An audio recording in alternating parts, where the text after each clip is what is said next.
In this video, I'll be talking about natal Gemini Sun in the 7th house and what this placement means for you or somebody else when it is in the chart.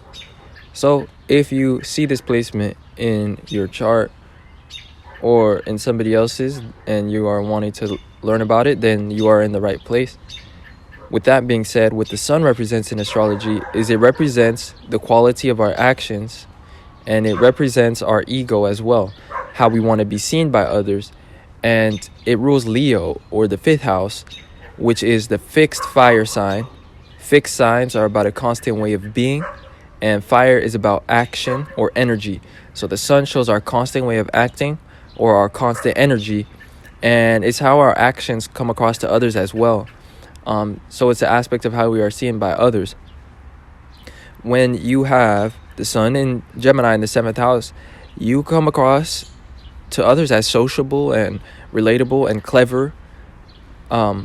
And generally speaking, people that have the sun in Gemini in the 7th house, they are really socially adaptable or socially gifted. They have like a lot of charm.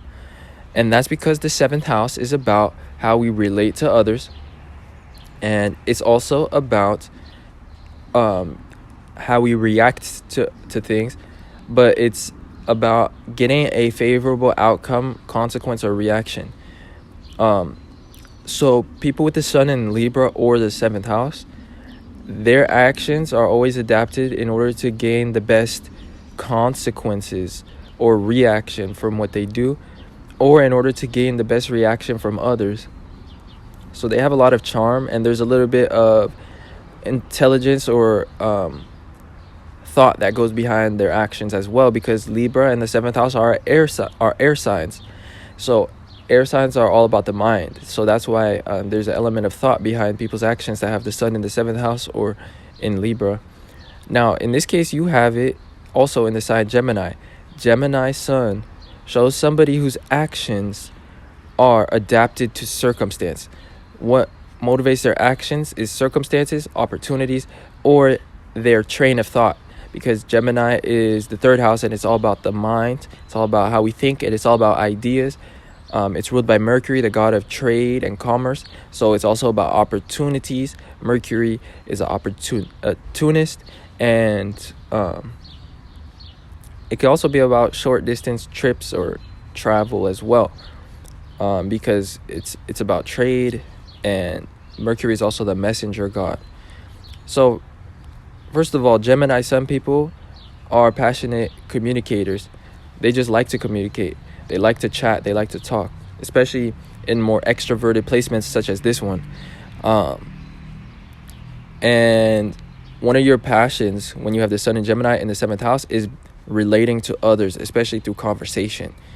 Now, in terms of this placement as well, it shows that you are more adaptable or opportunistic within your way of relating to others.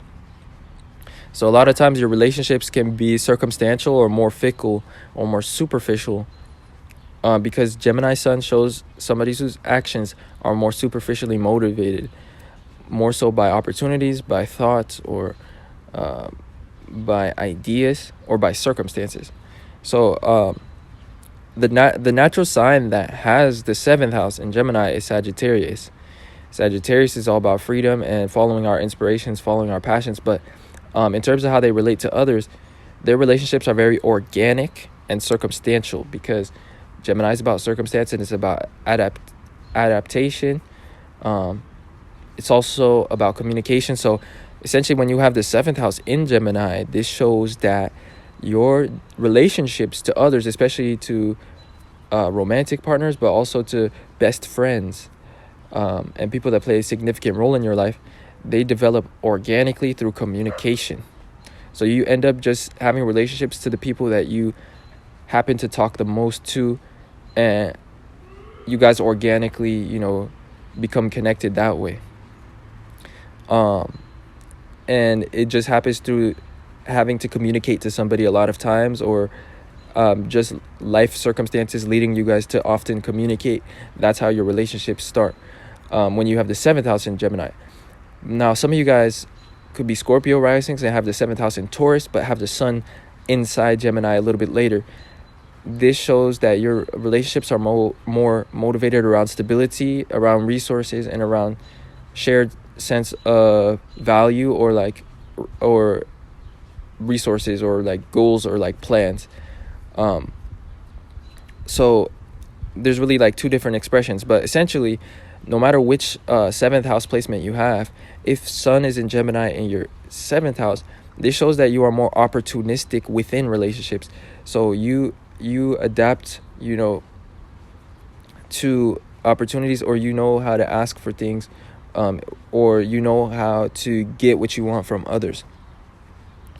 But a lot of times this can lead you to appear more fickle, or in the worst case, deceptive, from having that tendency, because when the sun is in Gemini in the 7th house, if the 8th house is in Gemini, the 8th house shows traits about deception, or it's about power struggles with others, or it's about confrontations with other people. So sometimes people might feel like they need to confront you, or like they may feel that you take advantage of them or something.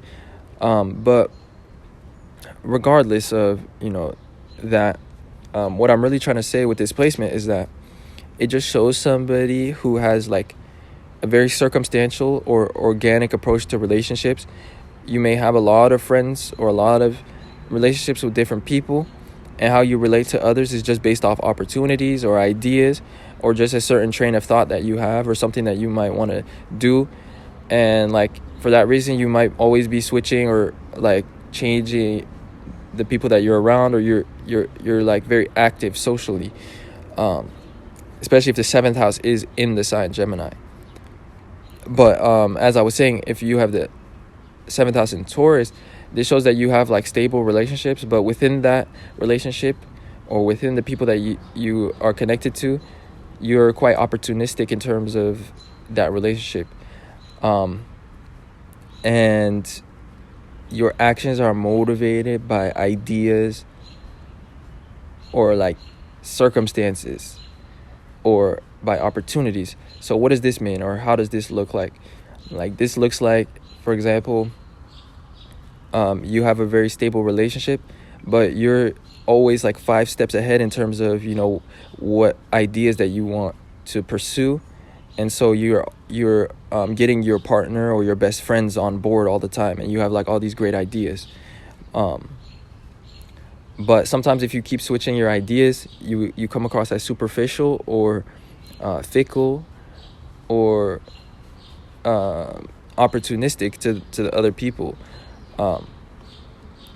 But you're just a good speaker, you're a good communicator, and you're good at getting people on board with your ideas. So sometimes it's not really coming from a desire to be deceptive or to take advantage of others. It's just how you may come across. And that's because the 7th or the 8th house being in Gemini are more complex placements for Gemini, especially though the 8th house being in Gemini, if you have your 8th house cusp in Gemini, which some of you guys might have with having this placement. But anyway, without getting too deep into that, how I would summarize this placement of Sun and Gemini in the 7th house is it shows somebody that adapts to circumstances and towards being relatable. They also have organic or circumstantial relationships. The way they relate to others is based off conversation or opportunities or ideas.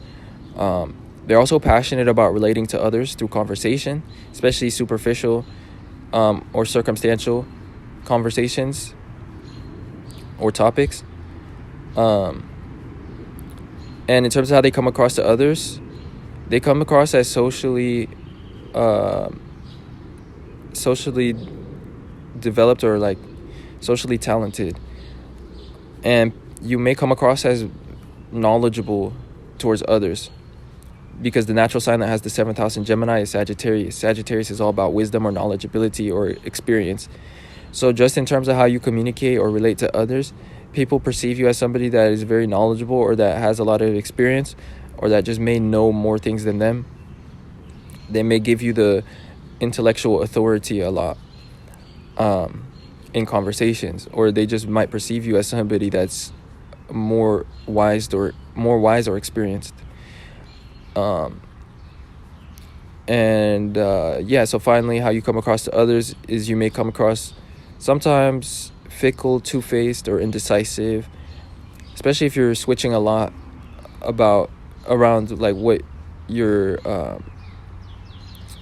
actions are motivated by, or like if you're switching like your focus a lot, or if you are switching, especially around in terms of your friends or like opportunities, and you're like being around a lot of different people. People might just perceive you as being superficial or as deceptive, because maybe they misinterpret your actions as having come from a deeper place than what it actually did, which is just ideas, opportunities, or circumstances. So with that being said, that summarizes what I wanted to talk about for this placement. So I hope that this was insightful and that you guys enjoyed. If you did enjoy this video, then don't forget to leave a like and subscribe to this channel if you'd like to see more content. If you would like a natal chart reading, where I make a personalized video breaking down each of your placements and your North Node, as well as your talents, your career, your destiny, and your personality, then check the link in my description to my Patreon, where I do a free natal chart reading for each of my Jupiter tier patrons. And I also have an email in my description if you'd like to contact me that way and book a reading that way. So definitely check those out if that interests you. And with that being said, I appreciate you guys watching and supporting in any way that you do. And I'll talk to you guys sometime soon in another video. Peace.